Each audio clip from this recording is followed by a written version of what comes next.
Hi, my name is Trina Feliciano, and I wanted to talk to you today about multiple chemical sensitivities or chemical intolerance. And I suffer from that. I'm not as bad as some people are, but I do have fairly significant issues that impact my daily life. So I wanted to say that I've done quite a bit of research, and I've noticed that there's a lot of information out there that kind of tries to link chemical sensitivities with a psychological disorder. And even recently I've seen like even some faith-based websites that are kind of like saying that it's an issue of not having enough faith in God or not enough obedience to God and this type of thing. So I wanted to make my video because I think these views are not correct, and just from my own personal experience I know that it's not correct with me, so I wanted to share some of that. In my research, I have determined that from looking at different sources and also talking to doctors, that it is more of an issue of the body becoming very perceptive and alert, sensitive to chemical assaults. So the body of a person with chemical sensitivities is picking up the chemical and recognizing it as being harmful to the body, and therefore a reaction occurs that will cause the person to withdraw from the source of toxicity. When I spoke to my doctor about my issues, he said that there is no cure for my condition, and that what will typically happen is a person with chemical sensitivities will become even more sensitive with each exposure, because the body just gets better and better at recognizing the threat. So he said, as much as possible, I need to be avoiding further exposures to chemicals that I'm sensitive to. Now, for me, scented products are notoriously difficult for me to handle. Like those are like some of my biggest sensitivities are the scented products, so like perfumes and plug-ins, air fresheners, solid air fresheners and sprays, cleansers, dryer sheets, some fabric softeners, so like a lot of cleaning products. I have to avoid all of those.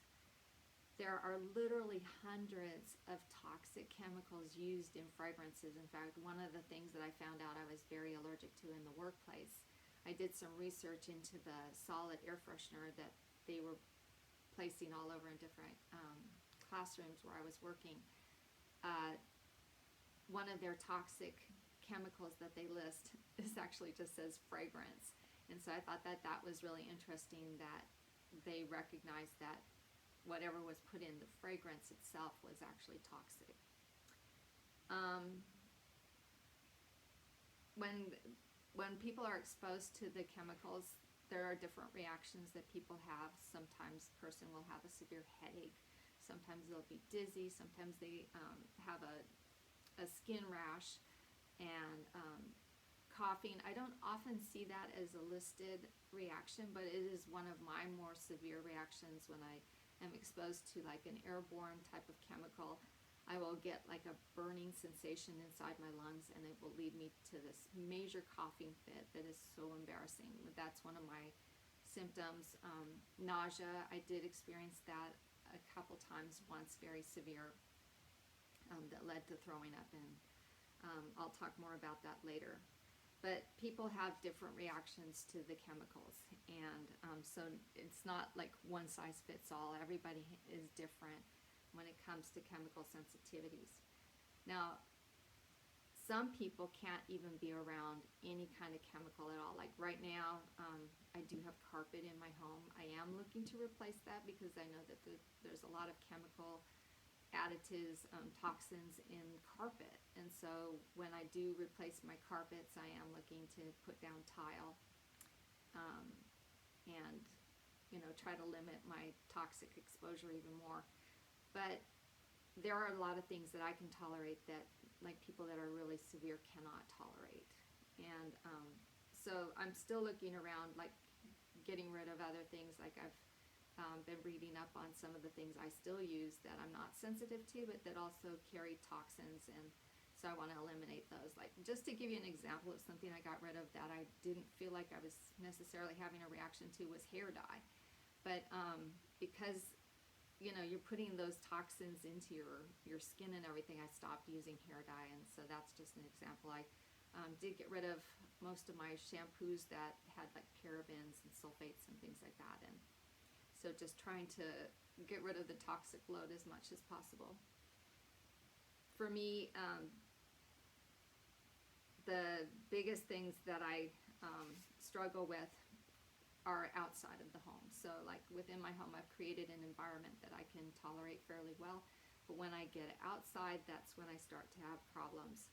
And so one of the things that I should tell you is, like, this wasn't the way I always was. Like, when I was younger, I didn't have any kind of issues. Like, I had a huge collection of perfumes, in fact, and when I got married, like, my husband and I loved to give each other perfume and cologne for birthdays and anniversaries and Christmas. You know, it was one of the things that we were always smelling the colognes and deciding, you know, which one we liked the most. And after my daughter was born, I started to develop these sensitivities, and I want to say the first thing I noticed that I was really struggling with was, it was in a classroom that I worked in, and they had these industrial strength cleansers and sprays, like, to deodorize the room. And when they would use them, because it was a classroom, it would concentrate in the room, and I would cough so hard I'd have to leave the room. And because none of them were having the same reaction, they thought I was making it up.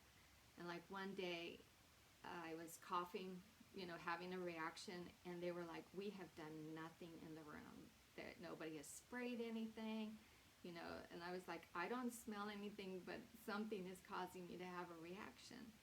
And one of the aides came out of the bathroom at that point, and she said, oh my goodness, I was just cleaning the bathroom.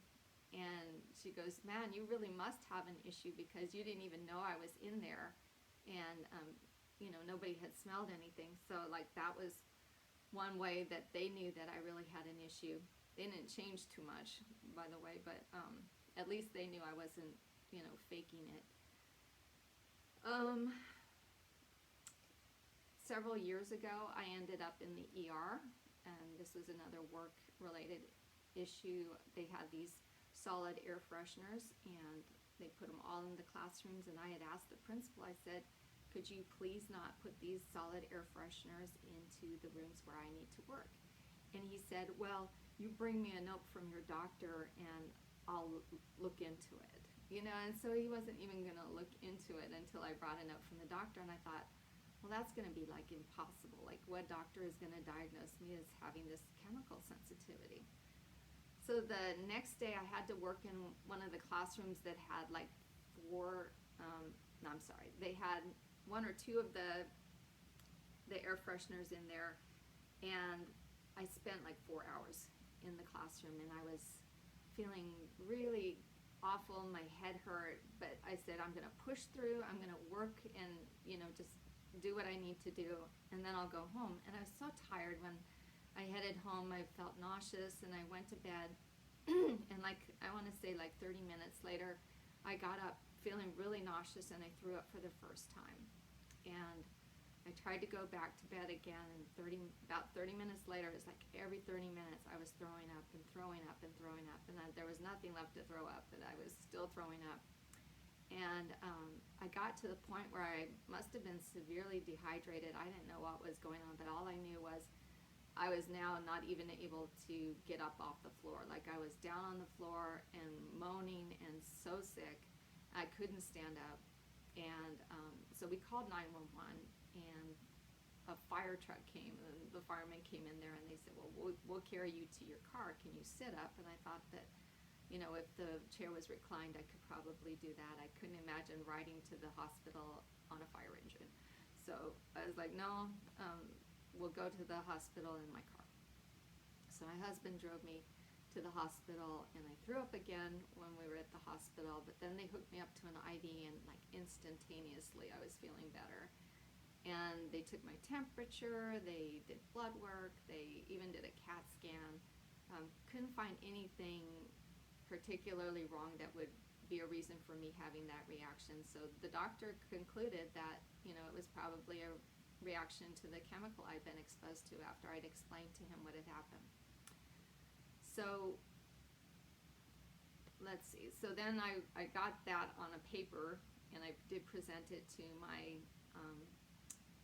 boss, and then she presented it to the school superintendent, who then talked to the principal, and they determined that they were going to remove all of those things for my benefit, because the Americans with Disabilities Act does protect a person with a disability and allows you to have accommodations so that you can do your work. And so this was recognized as something that was significantly impacting my ability to perform my duties, and they were going to make the accommodation that I needed to be able to work. So that was good. What they did find, by the way, they did a CAT scan that day, and then later on they ordered an MRI, because the CAT scan showed that I had like a mass on my liver. So they told me I had a fatty liver, diverticulosis, which is like leaky gut, I guess. And then the mass they thought probably was a cyst, but they wanted to have me do an MRI. So they did the MRI, and they felt that, you know, either it was a cyst or it was maybe something congenital like a hemangioma that I was born with. And so it was kind of inconclusive. They wanted to just monitor it, and the tests were so expensive, even with insurance. I said, oh, if I have any more troubles, you know, or like, you know, I feel like there's a mass or something, then, you know, I'll go ahead and follow through. But that was several years ago. I haven't had any issues, but I don't know if that is tied into my chemical sensitivity in any way or not. But yeah, so that may contribute, who knows. Anyways, I want to address the psychological aspect of this, and maybe a little bit the faith aspect, because it does have a bit of impact on psychological issues, and about like maybe how people would perceive me as a person of faith. Okay, so first of all, I want to say that it is very depressing to have this condition, because it does severely limit your ability to participate in ways that you might want to, like going to church. When you go to church, there's a lot of chemicals. There are a lot of chemicals in the environment worn by people that have perfume. Okay, so as the church starts to fill up, especially if it's a smaller church, it can be quite uncomfortable. And like if I'm there with my family, many times I'll be like, I can't do it, I'm so sick.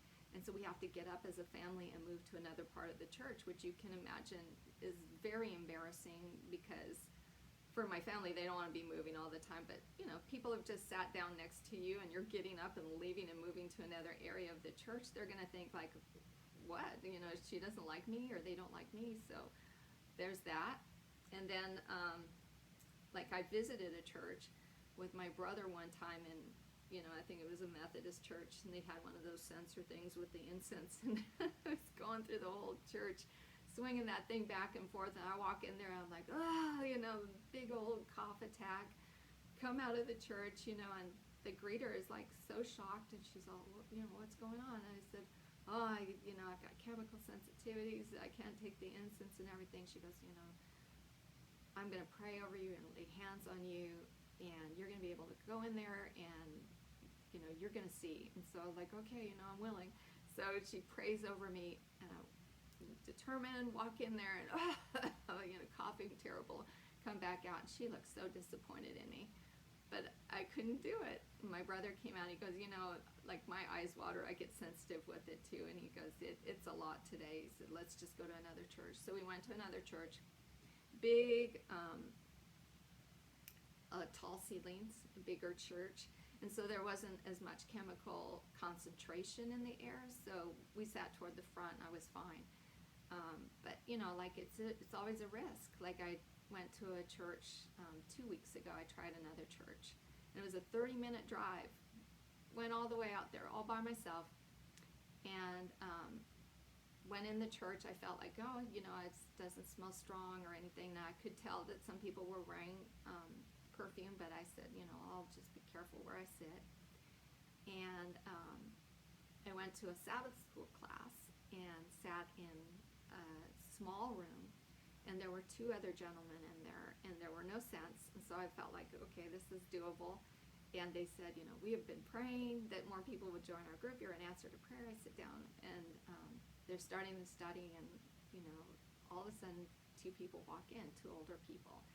And I want to say that for some people, as they get older, maybe their sense of smell is less, but they tend to wear more perfume. And so I think he had something scented on, she had something scented on, and it was a small room. And I was just like, can I tolerate it? Can I tolerate it? And I'm getting sick, I'm getting dizzy, and I'm thinking, what do I do? And so I said, you know, I'm sorry, I've got chemical sensitivity. I'm gonna have to leave. I can't take scented products. And you know, the lady that had the scented product on her was explaining what she was wearing, and then it went around to the others. I'm not wearing anything, you know. So embarrassing. And you know, I felt terrible. I thought, well, I was trying to avoid, you know, looking bad and looking like I didn't like the people that had walked in, or looking like I didn't like the study by leaving. So I thought to explain it, but it was just as embarrassing, and I just awkward, so awkward. So that was a really difficult thing to go through just recently. So like, yeah, it's depressing. Like, you don't want to go into those situations again. The potential for embarrassment is huge, and the potential for judgment is huge. And so like, if you explain it, it's bad. If you don't explain it, you look bad. You look like you don't have faith. You look like you're you know, critical of the service. Like, so many different things that I think about, and I'm just like, it's exhausting. I don't want to be at home watching a televangelistic program or watching a YouTube religious program. Like, I want to have the interaction. I've even tried like the Zoom Sabbath school type of thing, but I mean, that was difficult also because I never really felt connected to the people. I want to have that personal interaction, and so it's depressing, you know, being a social person that I am, not being able to be social in so many situations. Just give you another example of a totally different social situation. I went to a church that was having a baby shower for a friend of mine on Sunday, and the moment I walked in there, it was so full of scent, like, I don't know. I mean, I couldn't imagine that smaller group of women was all wearing that much scent, but it was horrible. And I just, even to sign the guest book, I had to take the guest book to another part of the church so that I could be away from everyone to sign it. And so I was there for my friend, like, for just a few minutes. It was like a good 30-minute drive again, and my husband had gone with me, and we just had to turn around and come back. And my friend does know about my chemical sensitivities, and I had warned her that I might need to leave early because of it. But it's so depressing, and I just don't know how to explain it unless you've gone through something like this. At work, it affects me professionally. Like, if I'm in a meeting and somebody's wearing perfume, often it's the parent that's come in with perfume. I'll explain my situation. I'll move toward the door. I want to see that the masks don't really help. You know, you'd think like, oh, she can wear the mask and everything, and no, it doesn't really help. But I stay like inside the door. Zoom calls, you know, like being able to participate in a meeting via Zoom has been helpful. Sometimes a lifesaver. I have had coworkers that I have to share an office with. Some have respected my chemical sensitivities, others have not. I had this one girl that came and shared the office with me once a week, and she just got to the point where she didn't want to talk to me at all, wouldn't look me in the eye. She just hated me. Actually, there's been a couple that have been kind of like that. I'm very blessed to have a very understanding coworker right now, and she's great. I don't ever want to lose her. Perfume on kids, dryer sheets and softeners used on their clothing can be very difficult for me as a therapist. I'm needing to be in close proximity with the kids I work with, and so when they're very, very strong scent, I have to call the parent and ask the child does not wear perfume or cologne, or that they do what they can to limit the scented products for my benefit. Sometimes parents understand, sometimes they seem to be put upon by this, and so it's like, once again, embarrassing, it's humiliating. I mean, all sorts of things that you don't want to have to do these kinds of things, because it causes people to not like you. I mean, truly, it does. And then travel issues. I've had travel issues too, where I want to go places and everything, but I'm concerned about, who am I going to sit next to on the plane, and will they have too much scent? And thank God it hasn't been an issue for me on the plane yet. But if I go to stay in an Airbnb, like I'm supposed to go this month, at the end of the month, to stay in an Airbnb, and I had to let the guy know I have these chemical sensitivities, and I was worried. I was like, is he gonna respect this? Is he gonna think I'm some kind of a diva, just being impossible to work with? And he was very kind. He said, you're not the first one that's had these kinds of issues. If you have any suggestions, let me know. And so, yeah, I just told him, I said, pick things that are low in, have no fragrance, and I can't remember what I told him, but there's a lot of the clear products that say toxic free or something like that. I think that's what I said. So he was appreciative, he was kind, and that means so much to me. That validates me as a person, and validates what I'm going through, and helps me psychologically. So if we're talking about psychological issues, it's not the cause of multiple chemical sensitivities.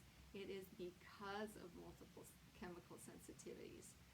I know that, because without that, I'm not this person that has issues and stuff like that. I'm typically happy and social, and like being around people, and crave social interaction. So I'm not using these things to get away from people. I want to be engaged. In fact, before COVID-19, myself, my husband, and my daughter were very active in prison ministry. We would go to the jail once a week, and I considered them my church because they don't wear scents in jail, and so it was very easy for me to be able to go in there and interact and have church every single Sabbath. Let's see, so I just wanted to say that keep in mind that just because you're not visibly feeling the effects of chemicals and toxins in the environment, you're still being affected by them. And it is for our benefit to decrease the toxic load on our bodies. We are exposed every day to smog in the air, to chemicals added to our food, to chemicals we're putting on our bodies. And as much as we can, we need to become more aware for our benefit and for the benefit of others.